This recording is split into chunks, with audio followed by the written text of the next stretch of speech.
Ya, bismillahirrahmanirrahim. Assalamualaikum warahmatullahi wabarakatuh. Bagaimana kabar hari ini?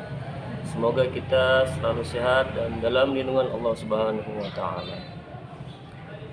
Pada pertemuan kali ini kita akan membahas tentang materi teks editorial.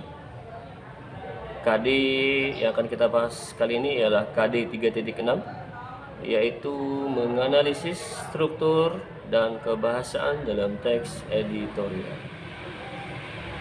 Tujuan pembelajaran kita hari ini ialah kalian atau siswa diharapkan mampu untuk menganalisis struktur dan kebahasaan dalam teks editorial.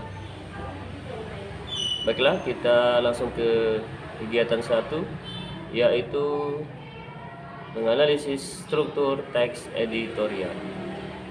Bagaimana yang kita tahu bahwa teks editorial merupakan teks yang bersifat atau berjenis eksposisi, yaitu memberikan informasi sejelas-jelasnya kepada pembaca yang bertujuan untuk memperkaya pengetahuan pembaca. Adapun beberapa struktur teks editorial ialah yang pertama, pengenalan isu. Pada bagian ini merupakan pendahuluan dalam teks editorial yang membahas tentang bagaimana kita mengenalkan isu-isu secara umum yang aktual yang akan kita bahas dalam teks editorial. Kemudian yang kedua ialah bagian penyampaian pendapat, di mana pada bagian ini setelah kita menjelaskan tentang pengenalan isu, maka kita akan menyampaikan pendapat atau argumen kita, tentunya disertai dengan bukti-bukti atau data-data agar apa yang kita sampaikan bersifat akuntabel atau bisa kita pertanggungjawabkan. Kemudian yang ketiga ialah penegasan.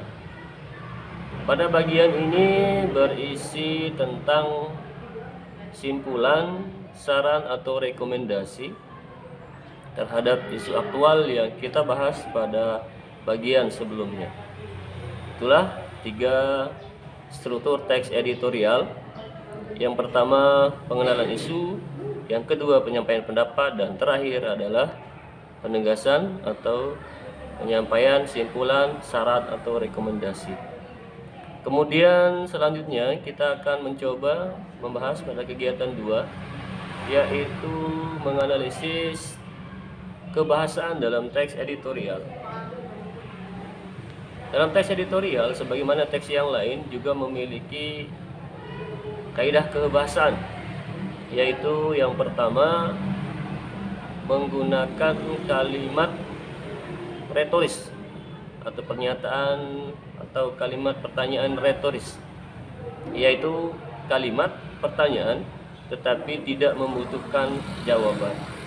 Kemudian yang kedua ialah menggunakan kata-kata populer, yaitu kata-kata yang sering kita jumpai atau sering kita dengar dalam kehidupan sehari-hari, seperti pencitraan, kemudian penyesuaian dan lain sebagainya. Kemudian yang ketiga ialah menggunakan kata ganti penunjuk waktu, tempat, dan peristiwa. Dan terakhir, kaidah kebahasaan dalam teks editorial adalah banyak menggunakan konjungsi kausalitas atau sebab akibat. Contohnya karena, sebab, sehingga, maka, dan lain sebagainya. Itulah tadi 4 kebahasaan dalam teks editorial. Yang pertama, menggunakan kalimat retoris. Yang kedua, menggunakan kata-kata populer. Kemudian yang ketiga, menggunakan kata ganti penunjuk waktu, tempat, dan peristiwa. Dan terakhir, banyak menggunakan konjungsi kausalitas. Demikian yang kita bisa bahas pada pertemuan kali ini tentang struktur dan kaidah kebahasaan dalam teks editorial. Semoga bermanfaat. Assalamualaikum warahmatullahi wabarakatuh.